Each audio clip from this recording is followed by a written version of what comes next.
necessity. And the aftermath is really bad for not only the English in 1755, but those who live along the frontier from Pennsylvania further south to Maryland and to Virginia. It creates, I think it's been called, and it's there in the notes, one of the largest refugee crises in British colonial history for the British people there.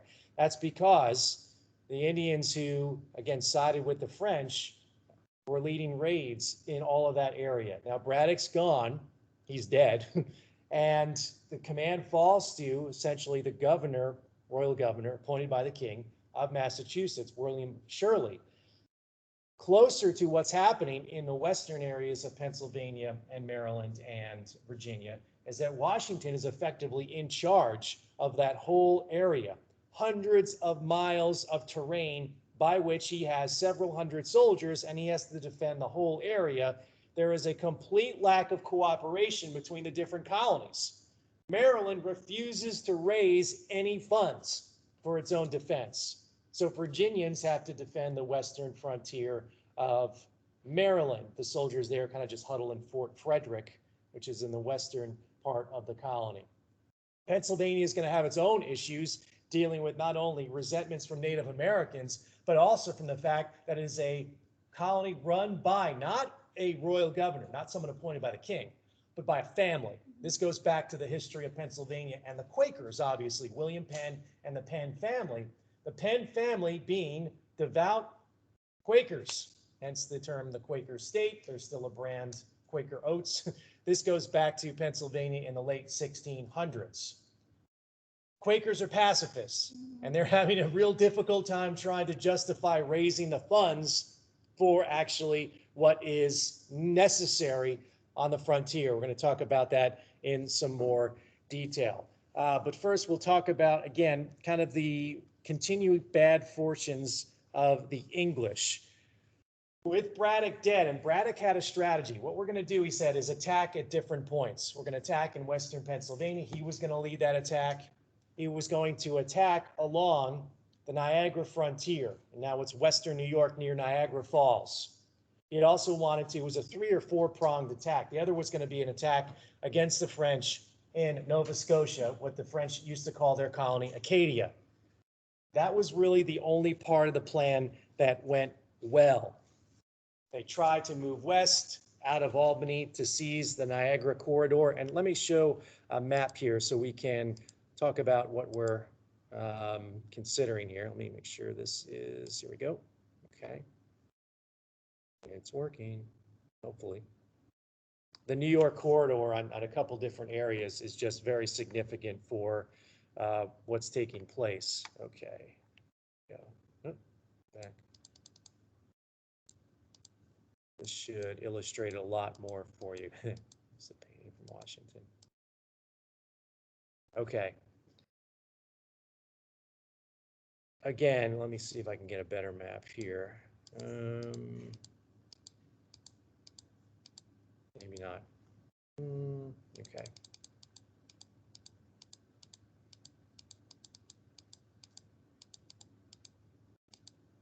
I think this one will work. Okay, his goal is right to the west here. This is Fort Niagara, near Niagara Falls. It is the passageway from Lake Ontario to Lake Erie. That doesn't work as far as the English are concerned. Their offensive there is basically stymied, but they do have success. If you can see here on this part of the map on Nova Scotia, that's really the only place where they have success.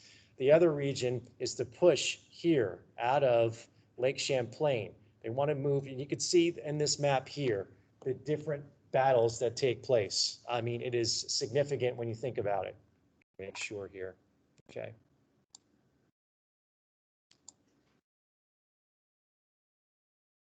Sorry, everybody, I wasn't getting it to share what I'm talking about here. Let's go back and, okay, let's do this. Okay, no. I'll get it to work. Hang on here.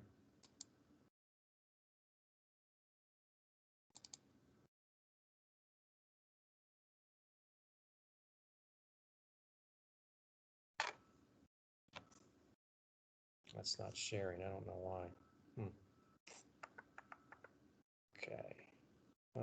let's try this instead. There we go. All right. Sorry, everybody. Those of you who are with Teams, I want to make sure we can see this. So let's get out of this here. And okay. Okay. Okay.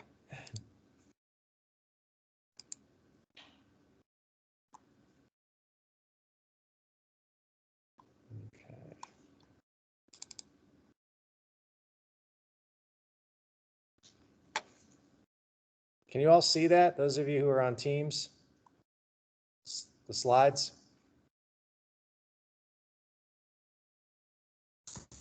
I can see it. Can't see it? Okay. Why is this not working?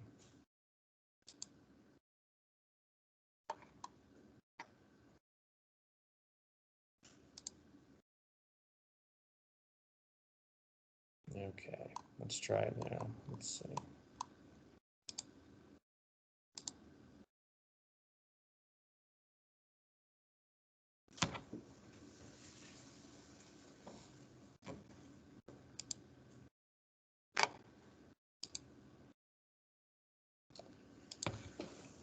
All right.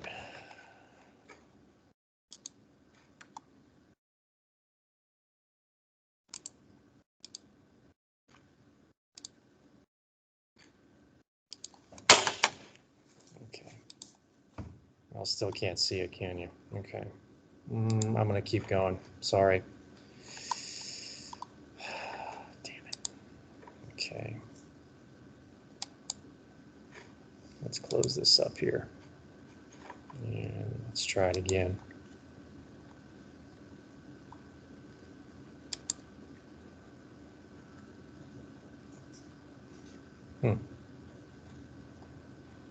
Nope, that's not it. That's the wrong.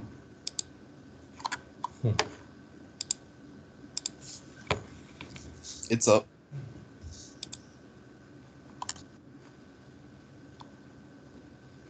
Nope, it's this one.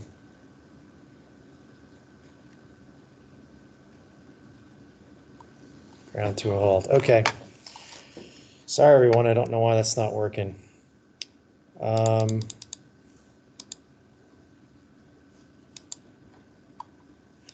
The reason that the English and the French fight over this area, what is now Eastern New York with the border of New England, is that it's a way to push into Canada. So we're looking at this area right along the upper regions of the Hudson River. And so what you can see there is the British efforts that begin in 1755. Everything I'm just going to say very quickly goes pretty badly for the English in 1755. First, they have, of course, the defeat in the west along the Monongahela. That's with General Braddock. Washington's there to kind of pick up the pieces. The push into areas of southern Lake Champlain as an invasion point doesn't go well either. That ends in a stalemate, and for the English, it's not good because they lose a lot of their potential to have Iroquois allies from the Native Americans. The only area that does work well is here in Nova Scotia. On the map, it is in the far reaches of Canada. Now, Nova Scotia had been Acadia prior to 1713, and then at the end of Queen Anne's War, the British captured it, but they allowed the Acadians to live there. That's not going to happen anymore.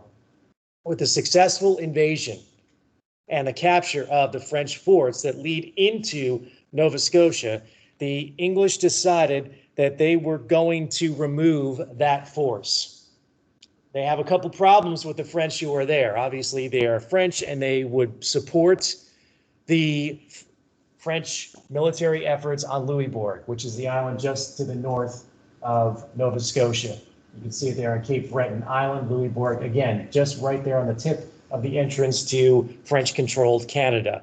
Also, the many Indian allies of the French had converted to Catholicism, the Micmac Indians, the term is there on the notes. So in 1755, the English essentially said that all of you will have to take an oath of loyalty to your new sovereign, George II of Great Britain. You will also have to convert to the Protestant Church, the Church of England.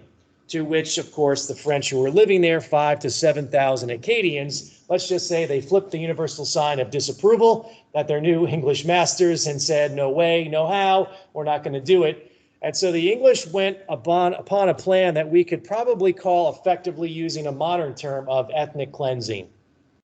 They said, we're going to destroy all of your ability to actually live here on the island of Nova Scotia. And they destroyed farms, they killed the livestock, they moved soldiers in to garrison the different areas of the island. And this we called the area of Western Pennsylvania and Maryland and Virginia a huge refugee crisis for the English. This is one for the French. This is the Acadian migration. It begins here in 1755. This year, it is the only military success really that the English have. They're frustrated in the woods near Fort Duquesne. They're unable to make any movements towards Lake Champlain and to invade Montreal and Canada. They cannot put together enough support to storm Fort Niagara in the western sections of New York, but this is where they have some success. So they kill and disperse the livestock. They break all of the dikes that control the water supplies on the island. It basically eliminates any chance of the French to continue to live there after 1755. 7,000 French Acadians are rounded up and dispersed to different colonies, including a significant portion of the population which moved to Louisiana. They are indentures, some of them assimilate, and they go to Canada. They go to different parts of the French areas of North America. However, most escape the first roundup. They're very clever, they know the area, and so it will take the English several years. They will also employ American colonial rangers. Ranger units in the colonial militia will be sent out to round up any of those Acadians who refuse to move. This is part of their plan, initiated in 1755 and 1756.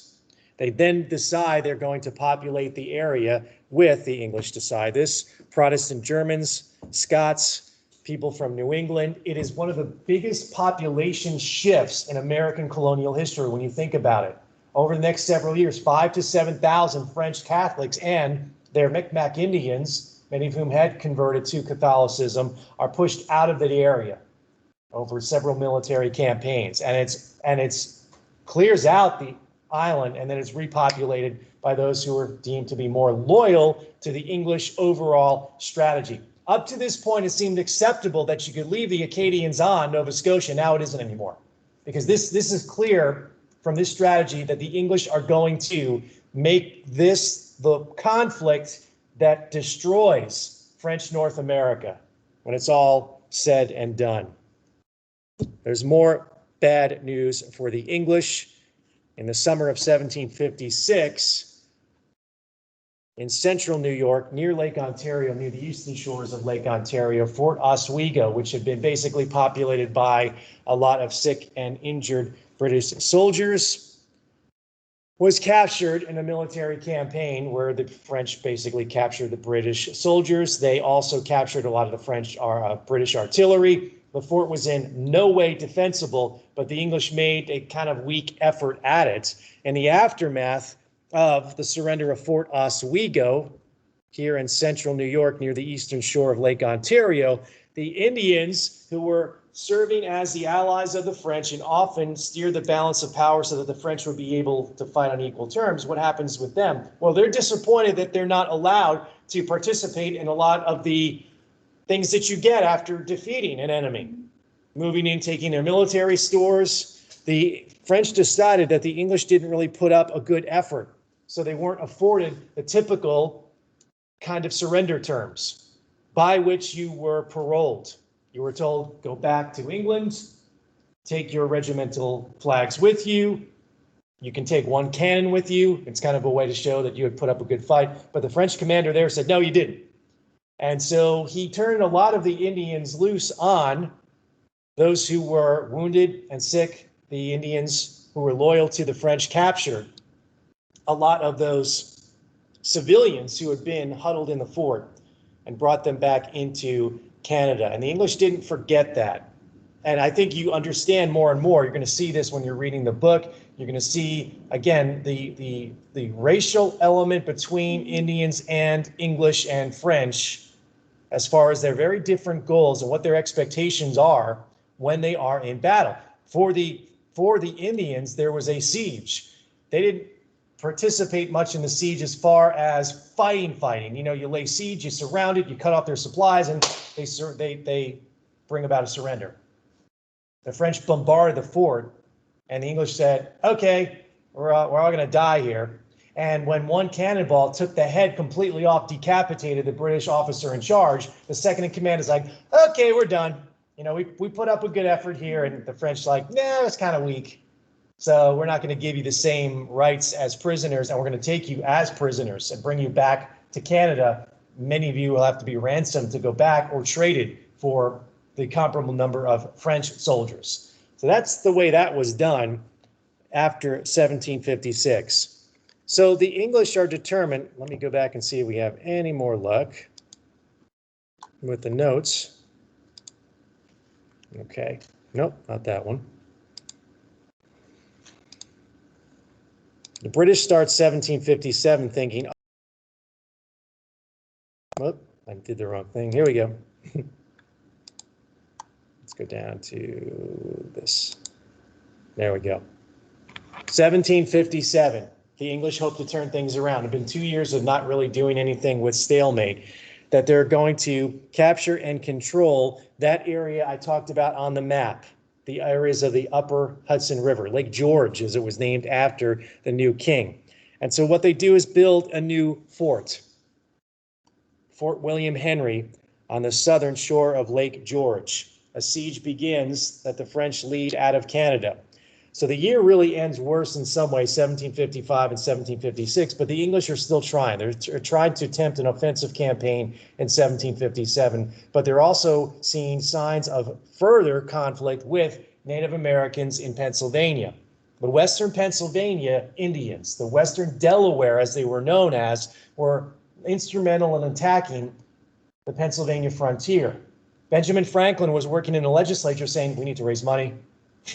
We need to really put an effective campaign out there so which we can counter what's happening. And the Quaker-led, dominated legislature of Pennsylvania says, no, we don't want to raise the money. There's a reluctance to put funds together for this conflict because we're pacifists. And at the same time, Franklin says, we're going to have to do something because the Eastern Delaware, the Delaware Indians that live north of Philadelphia, the capital of the colony, are threatening to attack as well. And so 1756 and 7 is spent with the representatives of Pennsylvania negotiating with the Eastern Delaware so they won't lead an attack. The frontier, meanwhile, is pushed closer and closer.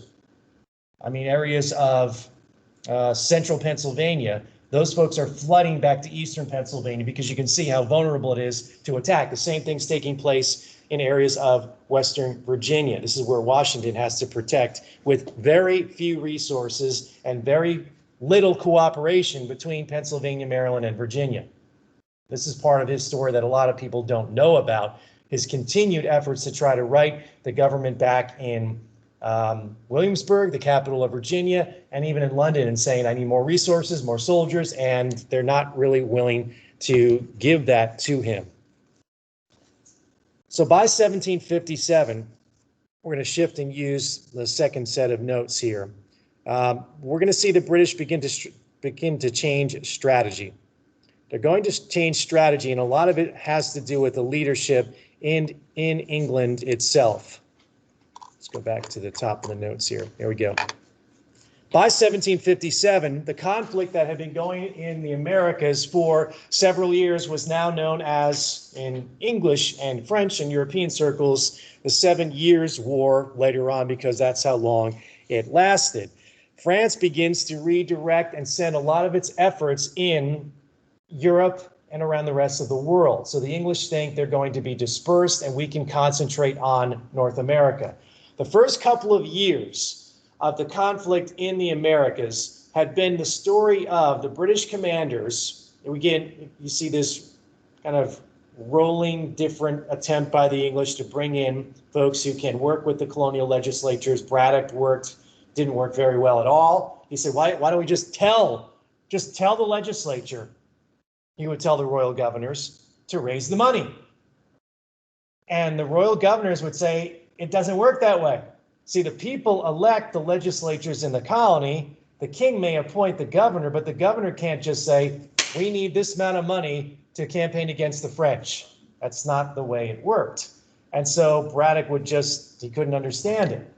And the British commanders who followed Braddock after his death also couldn't deal with that as well. They also couldn't understand why the American soldiers were not very good soldiers. They didn't want to be disciplined the same way with the reliance on the lash. They wanted the colonial militia officers. If you're a colonel in the American militia, whether it be Massachusetts or Pennsylvania in New York, you were supposed to, because a colonel's higher than a captain, give a British officer of that lower rank an order. And the British said, no, we'll not take orders from these provincial officers. So that was really much an area of contention throughout these early years. So when we see the shift turn around, when we see the English strategy begin to change, it happens in 1757, and it has a lot to do with one man named William Pitt, who effectively becomes one of the first, and we would use the term more and more after 1757, the term prime minister. That's what William Pitt's role is, because the king himself, George II, doesn't really lead the day-to-day operations of the British military efforts in North America. It's going to be William Pitt. William Pitt will have a good deal of success.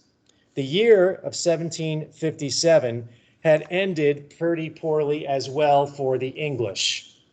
They had been unable to push towards Louisbourg. That's their major goal. If they could capture that fort off the coast of Cape Breton Island, it was their key to success to invade Canada itself through the St. Lawrence. That fortress that the English had built at the base of Lake George, Fort William Henry, again, that was going to be their way to move up the Hudson River Valley into Lake Champlain, attack Montreal. From two sides, they're going to be able to attack into Montreal and Quebec.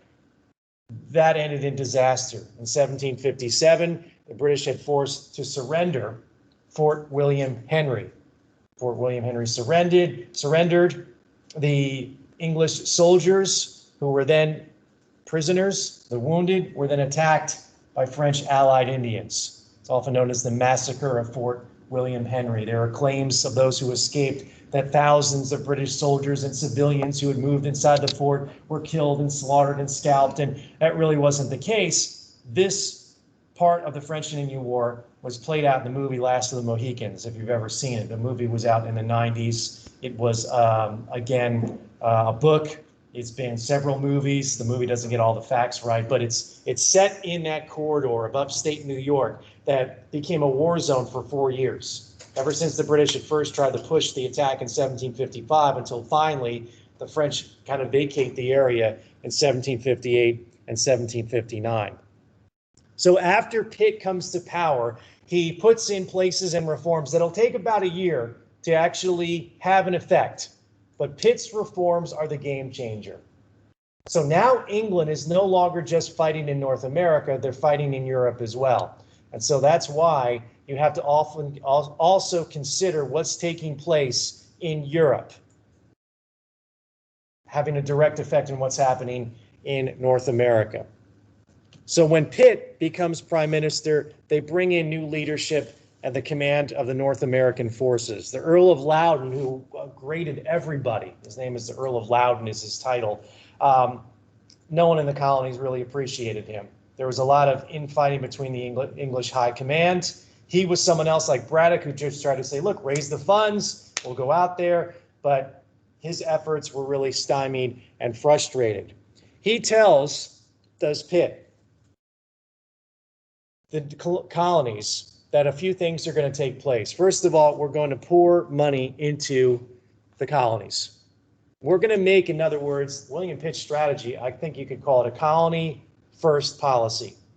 We're going to win in North America, and we're going to fight maybe to a stalemate. We like to win, obviously, in Europe, in areas of Flanders and central parts of the European continent, around the world. The English have deployed in places as far away as India for dominance over that part of the world against the French, and they end up triumphing in that area.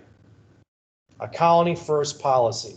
Okay, so we're going to basically give the royal governors blank checks. Instead of trying to have the governor of a given colony go to the legislature and say, we need 50,000 pounds sterling to join this campaign. No, Pitt says you have the backing of the British Treasury.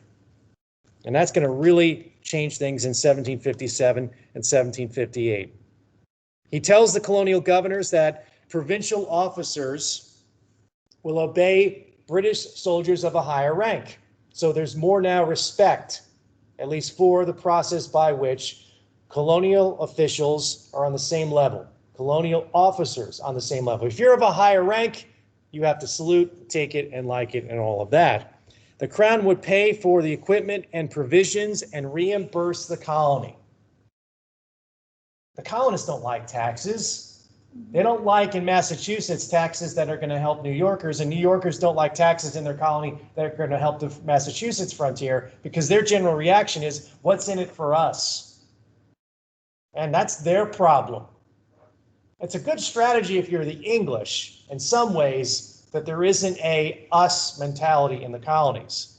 It's bad for them if you want to cement a solid military reaction and a plan really more effectively. If you don't have a coordinated plan, you saw this play out with the 1754 Albany Plan, right? That was part of one of the podcasts from last week. It was in that discussion of Washington and the time in between his first attempt to remove the French from Fort Duquesne and then Braddock's attempt. The Albany Plan of Union, it sounded great. There'd be some kind of king-appointed commander of the American forces. There'd be a colony-wide assembly. There is no colony-wide assembly in the colonies. That's hard for us to believe, but it's true. Each colony governed itself. There isn't any place where they all sit together in one place in one time and say, yeah, let's decide on an overall strategy. They don't have that. They don't have that until the, what's that? It's still kind of like that to today. I mean, each state, they don't really, they look out for their state first and then. Sure. I mean, this goes back, I would say, hundreds of years to that idea of, you do split power is divided. But as we see with, like today, modern times, national emergencies, there's a question of, will the state do this? Will the federal government, in our case, do that? Back then it was the colonies do some things on their own. They allow the British to make some decisions for them. But when, as we're going to find out, when the English make colonies from London, when they make policies from London upon the colonies, that's when they run into resistance. There's that gray area about what can England do directly to directly involve themselves in the running of the colonies. So this brings about an abrupt change. Pitt's different strategy, a colony first policy. Massachusetts equips very quickly in 1757 and 1758 7,000 new soldiers who they weren't willing to fight in the old way, by which they were basically told this is the way it's going to work. British policies make the world. Your colonels will have to take commands from our basically lower echelon officers. And when that changes, Massachusetts says, yeah, now all of a sudden we're recruiting. You have to understand, under the commanders who followed Braddock, 1756 and 1757, they were anti-recruitment riots, something that we don't think about, but it happened in the colonies. They were folks who they had to enlist soldiers forcibly by recruiting them that way. A draft, in other words. There was resistance, violent resistance to drafts in the different American colonies because no one wanted to serve under the British. So you have this perception on both sides. The English are terrible war planners. They're awful at this. They don't know what they're doing. They're incompetent from the top down. Clueless in how to deal with the day-to-day operations and how to massage the ego of the colonists so that they will make loyal soldiers. From the English point of view, the Americans are just terrible as soldiers. They rely on their militia. They're not professional. They come and go as they please. And this is going to create stereotypes that are reinforced over the next several decades, as we're going to find out. But Pitt's policies begin to turn the tide. They bring in a new commander. Again, I'm not going to go through all of the individual commanders because it's just a roll call of people who have had some success and a lot of failure. It's important because the English are getting beat up in the battles in central parts of Europe, specifically in Germany. The king's son basically leads a humiliating defeat of British forces in the continent. And this is why Pitt's strategy is going to be more and more significant when you talk about it. The new strategy for England then, hold the line in Europe and use the Navy. Pitt and company begin to realize, you know what, it's the British Navy that's going to turn the tide. Yes, exactly. So, yeah, so what you're going to do is, because the family of the king, they are Hanovers, that's the royal family that's on the throne, the King George the First, Second, and Third. Now we're dealing with George the Second. They're Hanovers from Germany. Okay, so what they need to do is recruit allies, among other things. They're Prussian allies, and they hire mercenaries to fight.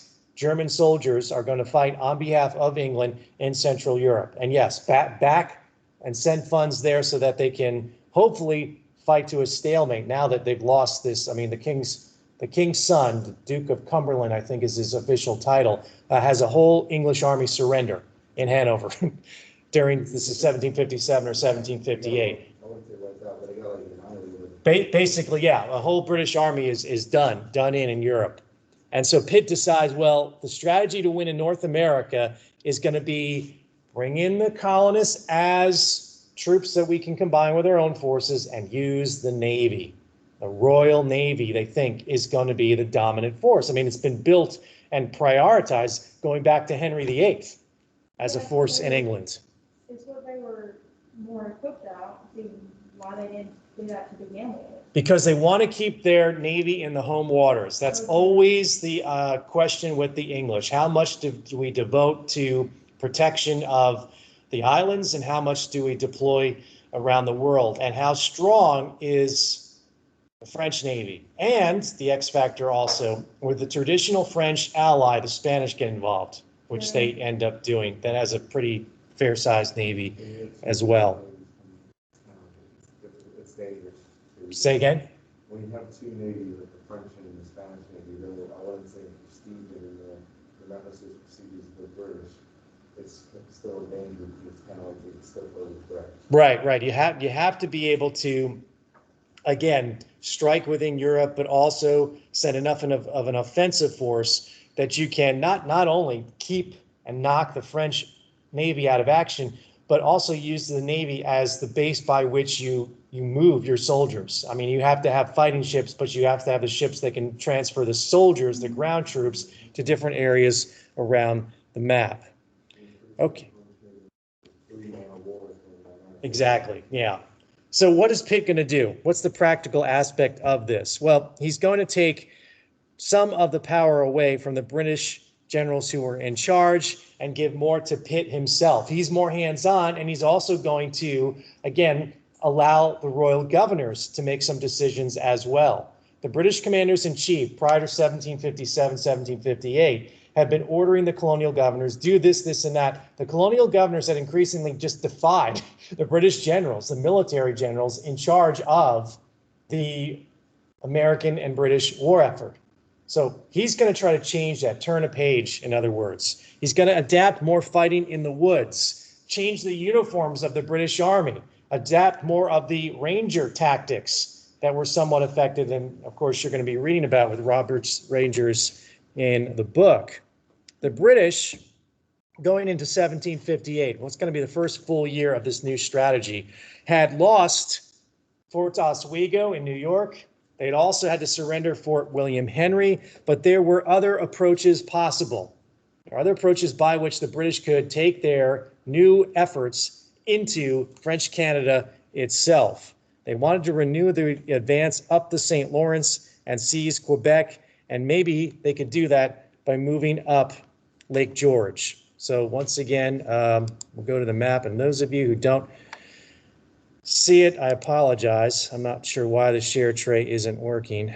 Well, let's open it up again and see if we can get this to work. Let's see. So what we're going to look at here is the map of the next British invasion point of 1758. Again, they've been frustrated for a couple of years. And let's see. Aha, right here. You can see on this map they're going to move into areas along the Hudson River. Now, what had the French done prior to 1758? They had built this new impressive fort, had the French. And for those of you who don't see it, the slideshow will be on Moodle. I'll make sure it's available. And let me show you the fort here. Ah, there it is. The French had christened this, and it was built on an area of land that they call the Ticonderoga Peninsula. This is Fort Carillon. Carillon, I'm not sure how it's pronounced. What's that? Carillon? Yeah. Exactly. Okay. I've seen the pronounced with the two L's, but carry on. I've seen a shirt that someone wore once that said Montcalm and carry on. Ugh. It's the old keep calm and carry on British. Yeah, it's pretty. Anyway, Montcalm is the one who's going to defend the attack here. Well, here it is. It's still in existence. Now it's, of course, called Fort Ticonderoga in upstate New York. But this was built as a way to stop the British movement up from Lake George into Lake Champlain into Canada itself. So the plan was to attack Fort Carillon directly. And the man who was defending the fort, the French fort, had just a fraction of soldiers that the British force was made up of about 16,000. They built boats and they floated this assault force towards the French fort. The French had about 3,500 soldiers, the English 16,000. So the commander of Fort Carillon essentially said, this is the Marquis de Montcalm, we're not going to defend the fort in the fort. It's vulnerable. We don't have, again, the number of soldiers necessary. So we're going to go out from the fort itself. You can see it in this map. We're going to build a series of reinforcements and breastworks that are there away from the fort, and we're going to dare the English to attack us, which the English oblige. They lead an attack on Fort Carillon, not even the fort itself, but the French lines outside of the fort. They fell trees, and it works. The English get tangled up there. The British General Abercrombie decides, for some reason known only to himself, to engage in a basically suicidal frontal assault in July of 1758. 7,000 men pour into the reinforcements around the fort. The British take 1,800 casualties, not critical for you to know, but it is the highest number of casualties the English take in North America until the Battle of New Orleans, as far as percentage of their attacking force. So that includes all of the American Revolution. They thought the French would counterattack, and so the retreat of the British leads into kind of a not very honorable run, surrender, and a melee going back to the boats so they can get themselves back to the safety of the English forts. And they end up abandoning the area. Fortunately for the British during 1758, this part didn't work well. This part, attacking Fort Carillon, was a complete and utter disaster. What did work better, however, was their attack on capturing Louisbourg. Go back to the notes here.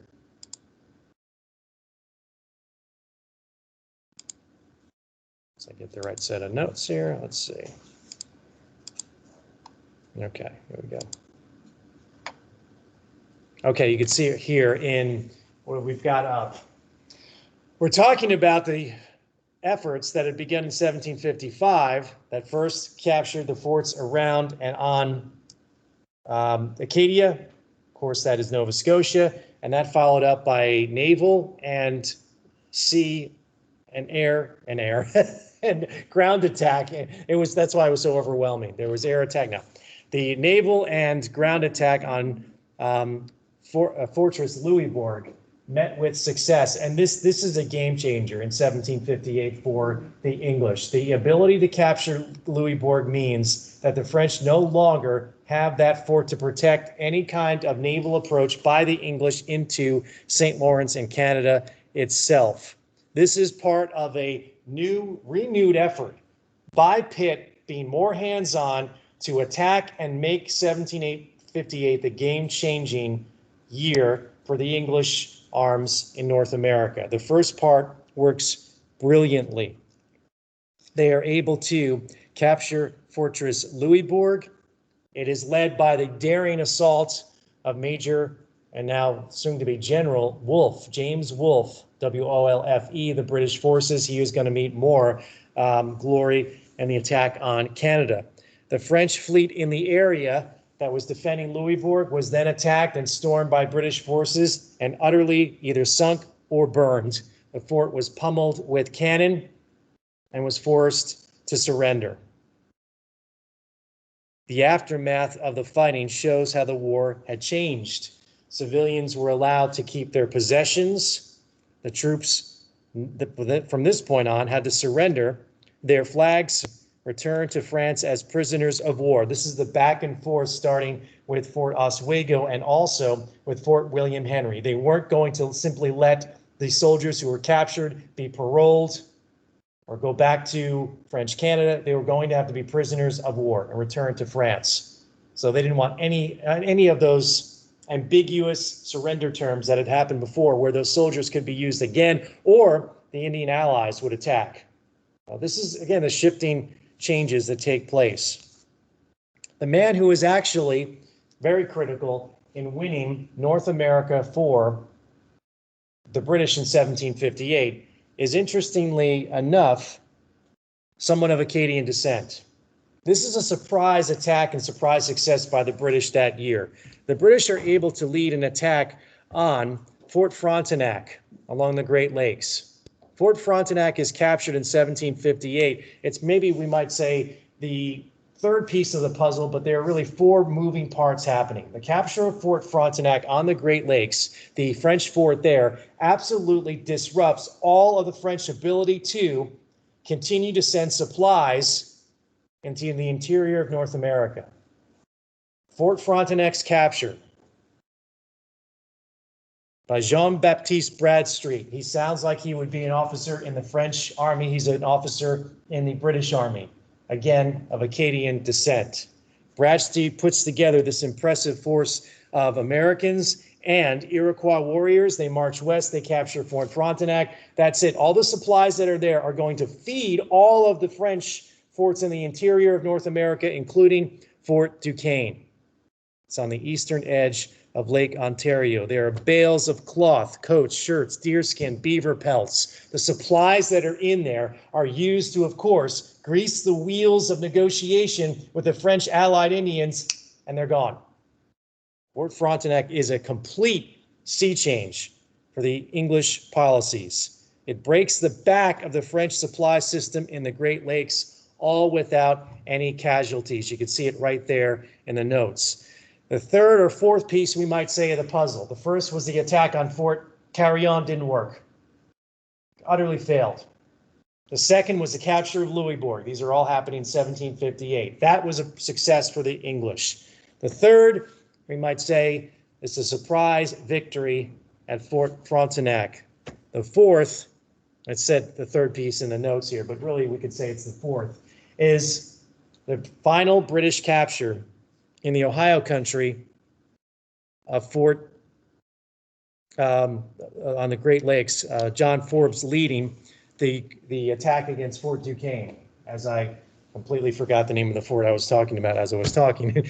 John Forbes, the British general, leads an attack force, and it is Forbes who works very hard at putting together an effective diplomatic effort against Indians in the area where the first two attempts had failed, especially with Braddock saying, well, we don't need any Indian allies. We're an overwhelming force against the French. The French have Indians of their own. And that's why Braddock made his last demise, his last words, we think, were something along the lines of, where did all these Indians come from, before he was actually shot and buried somewhere on the road.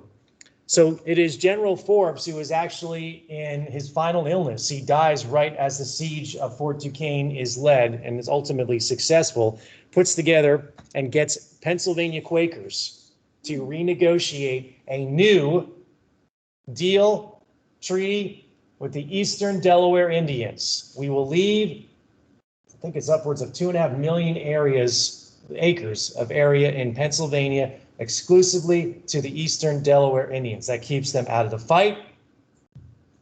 And that also means that they can secure their allegiance on this last push towards Fort Duquesne. When the French hear about the fall of Fort Frontenac, they know that they're isolated. I mean, you think about this, south of the Great Lakes, you have Western Pennsylvania. The fort is now on an island effectively, as far as in the middle of nowhere, without any chance of resupply. So as General Forbes and his forces approach the fort, they hear this boom of a sound. They're realizing what in the world is going on here. And that's when they understand that it is in fact the explosion of the fort. The French decided they were going to move all the gunpowder and supplies to the corners of Fort Duquesne, light it on fire, evacuate, blow it up so it wouldn't fall into English hands. So the destruction of Fort Duquesne in 1758.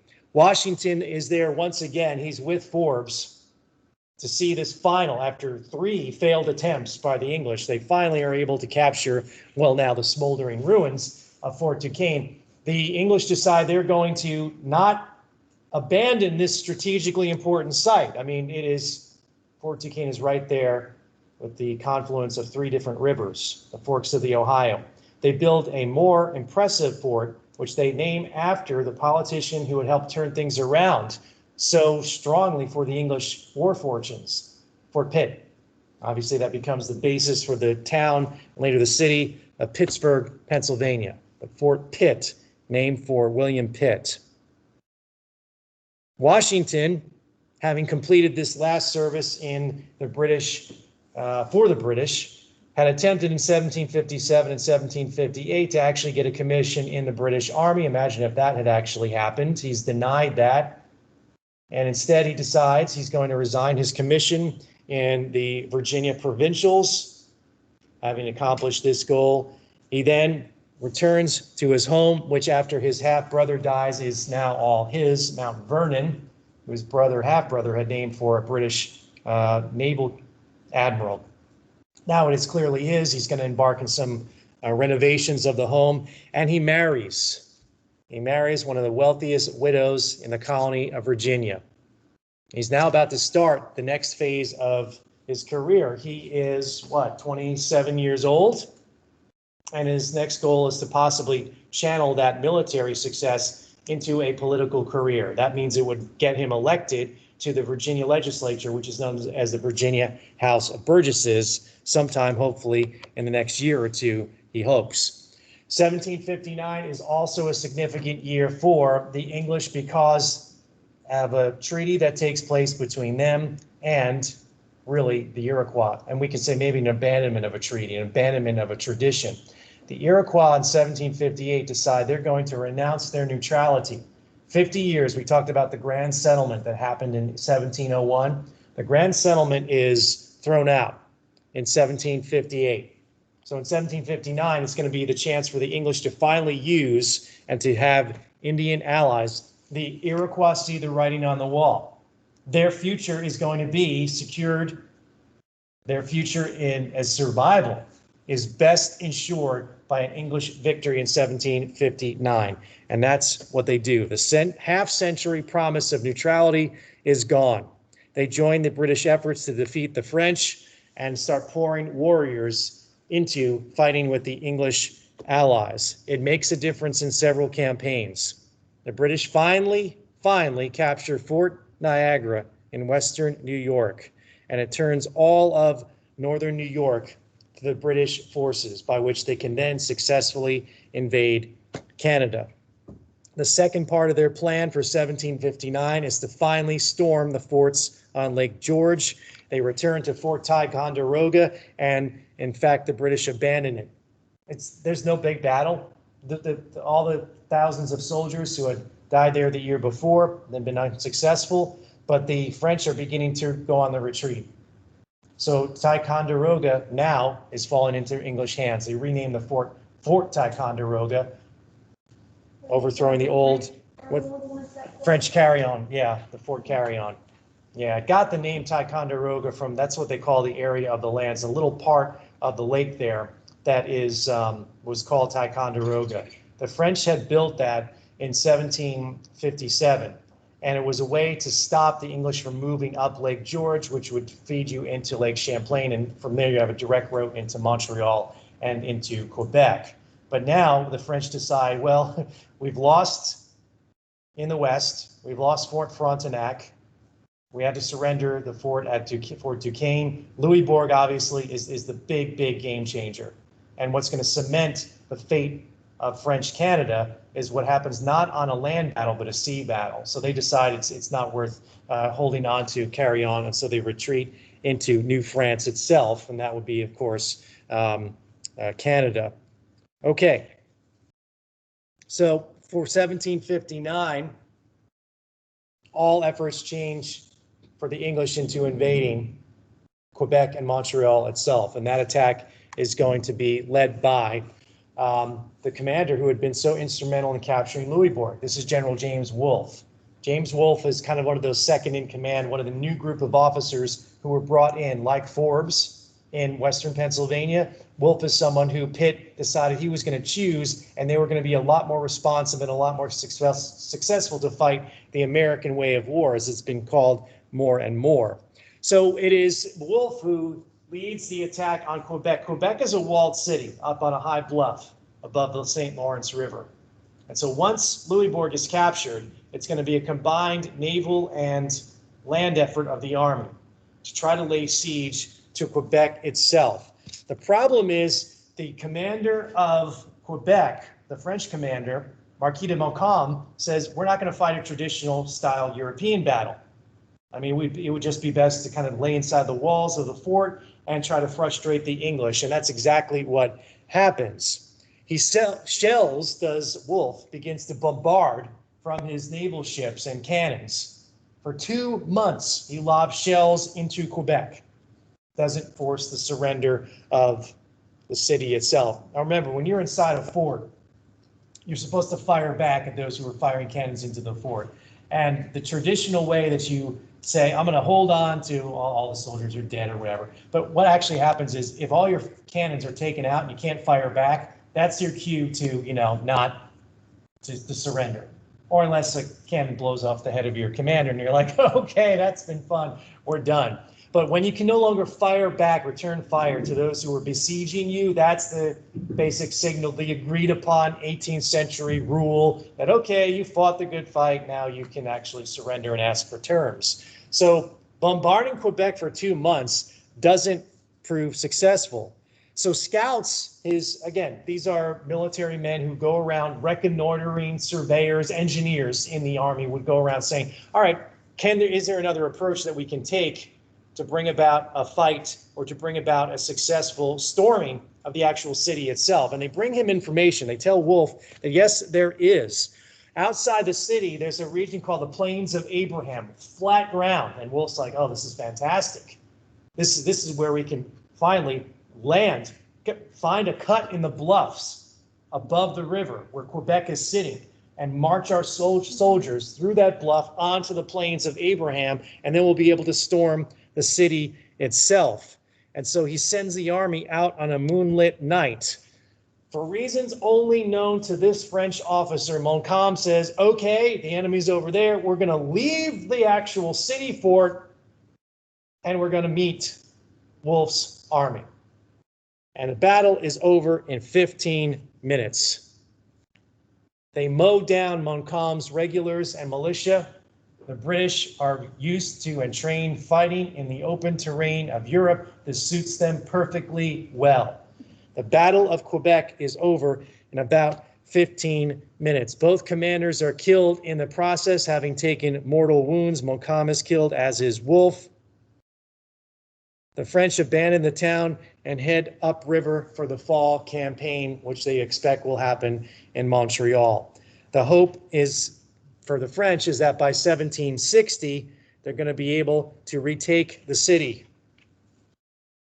recapture it from the English. But then something, I alluded to that naval battle. There it is in the notes.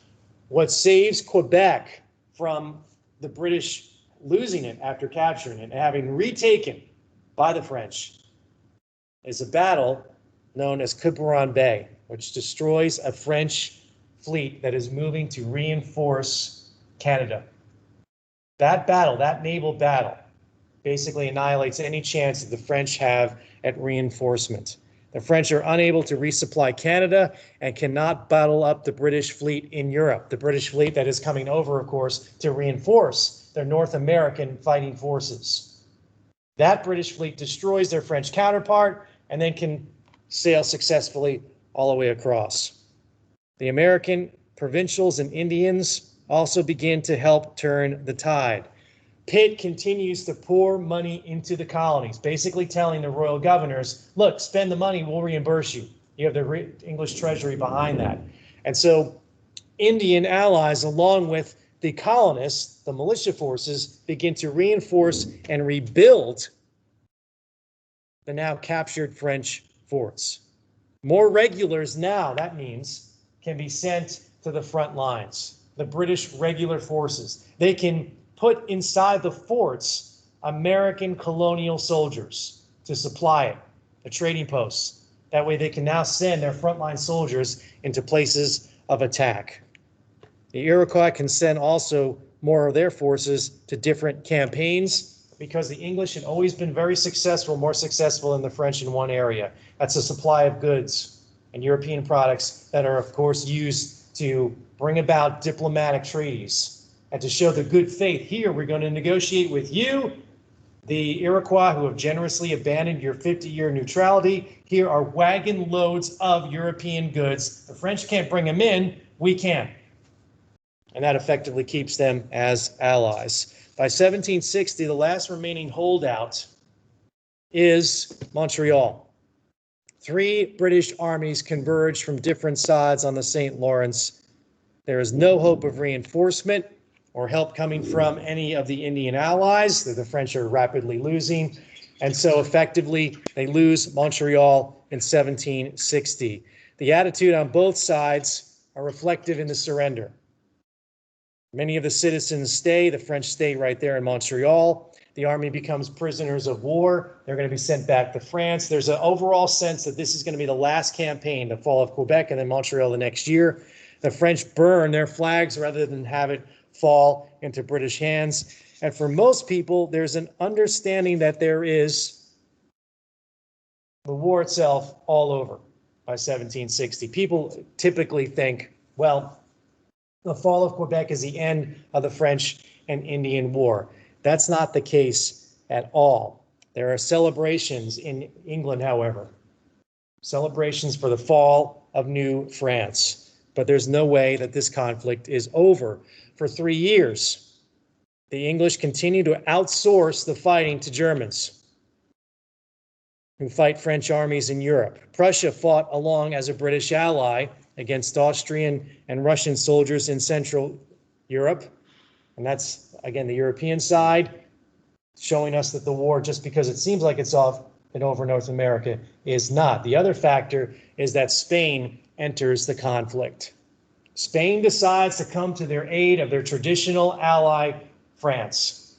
And by the way, the other side event that's happening is in 1760, and what appears to be their moment of triumph. The year before the fall of Quebec, now the fall of Montreal, the king, George II, dies. And his 22-year-old grandson, George III, comes to the throne.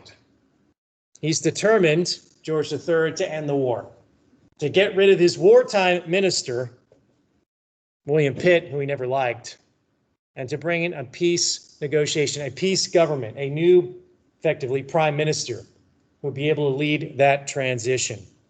So Pitt had a challenge from the king and the new king of Spain, the outgoing William Pitt. Charles III decided he was worried about the French losses, the king of Spain. He was going to come to the aid of the French, and he does that in several ways. He first tries to negotiate a peace between Great Britain and France. He's unsuccessful. He thought a secret treaty, maybe between France and Spain, would be enough to actually take the British out of the war. But I think the British realized that our military successes around the world are so successful that it doesn't matter if the Spanish join the French, we're going to continue.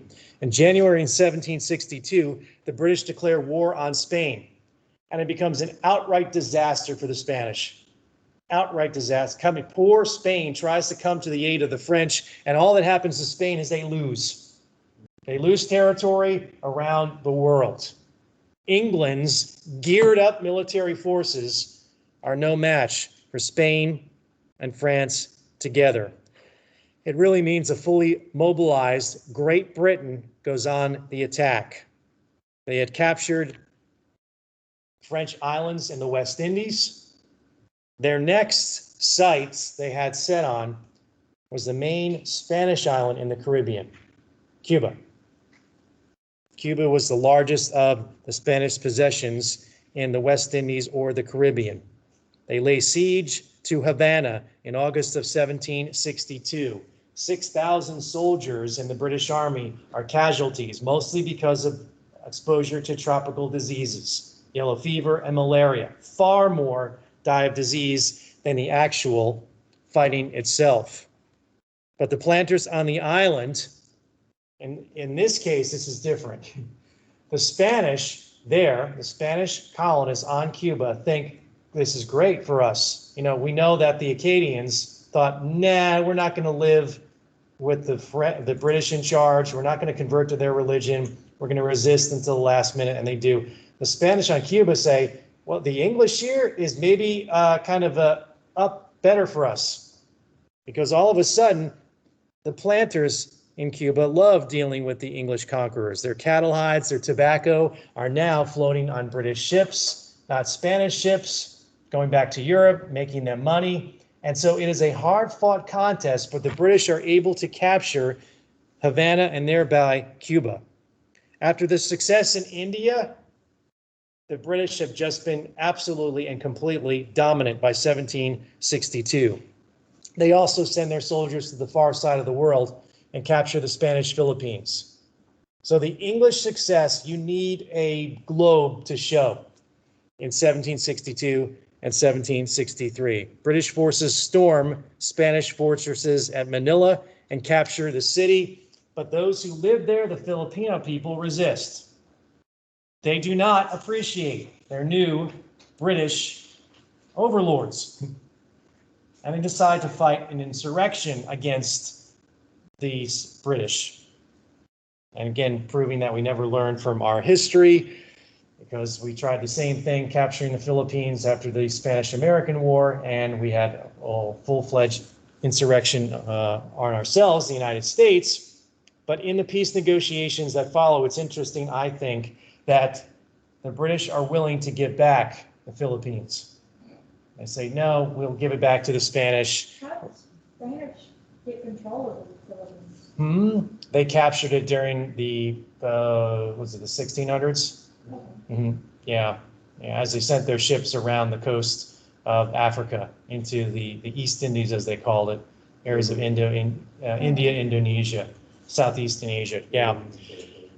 So it seemed like a great idea, but at the time, the resistance that they fought, I mean, it was difficult for the people in England. Said, well, we captured this territory, maybe we should hold on to it, but they weren't able to hold on to it.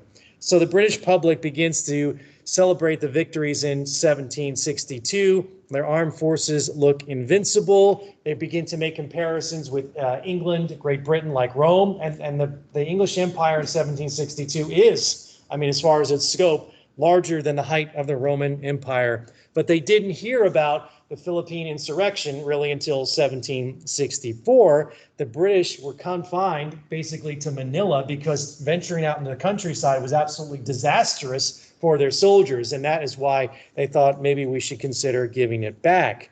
Meanwhile, in India, the Battle of Plassey makes essentially the English the dominant power there and makes one of their most lucrative and important companies for the English economy, the East India Company, sinks more and more men into the area, and they effectively have their own army. This is something that, again, it's very difficult for us to fathom, right? This idea that think of the biggest company in the United States, like if, I don't know, Microsoft or Amazon had an army that they could use, they do. And they just refer to the East India Company as the company. They're going to make, and they're going to bring about tea as a major crop that's going to go from India all around the English colonies, all around the English world, back to England itself. So this is the situation militarily in 1762 and 1763. But as you're going to learn next time, this is where we're going to segue this discussion into the two podcasts that we'll have for Thursday. This is your assignment for Thursday's class. So you've got one that's going to be dealing with the Cherokee War. Now, at the height of English success, this is what they can't fathom. And this is tied together with the Philippines and with what's happening in North America. They're getting ready to scale back their military efforts, right? They've won, they've defeated the French allied Indians, and then they have an Indian problem on their hands where they have to send military forces into the Cherokee areas of Tennessee, Virginia, North Carolina, and South Carolina. Then they have a larger Indian revolt in the Ohio country. So we might say that in the aftermath of the French and Indian War, the first protests against new English policies aren't over taxes and sugar and stamps and all that. It's over their policy towards the Indians. Because as you're going to find out, you've got the first one to watch the Cherokee War, and then the second one deals with the Treaty of Paris, the transfer of territory between France and Spain and Great Britain in 1763 that formally ends the war. Again, there's a lag between the success at Quebec, Montreal, and the actual peace treaty. So you're going to know the details of the treaty. So when we meet again next Tuesday, we're going to pick up the story of what's known as Pontiac's Rebellion in the West. The Western Rebellion it's a pan-Indian movement, different Indian nations all protesting English policies that the English think are necessary because we won and we have a new colony. The Indian Reserve. It's a new responsibility, and it utterly backfires, and they pay a really heavy price for it. Okay, you clear or not? Make sure you get caught up if you haven't watched the podcast from last week. So the lecture will be obviously on Teams, if you want, or later Moodle, and then they're already there in this week of class. Go watch those two podcasts, listen to them, and when we meet again next Tuesday, we'll also pick up with the story where we left off. Now, one more thing. By the end of the week, I'm going to have posted on Moodle, and I'll email everybody the assignment for the first book. You have 2 book reviews assignments on those first 2 books. It's not going to be a standard review. We're going to just have you ask a couple or answer a series of questions. So you'll have that to take care of, and I will post that this week once I write up the question, and that's dealing with the Brumwell book, the first one. And that's a 2-page assignment by which we'll have that up for you. Okay, that's. White Devil book?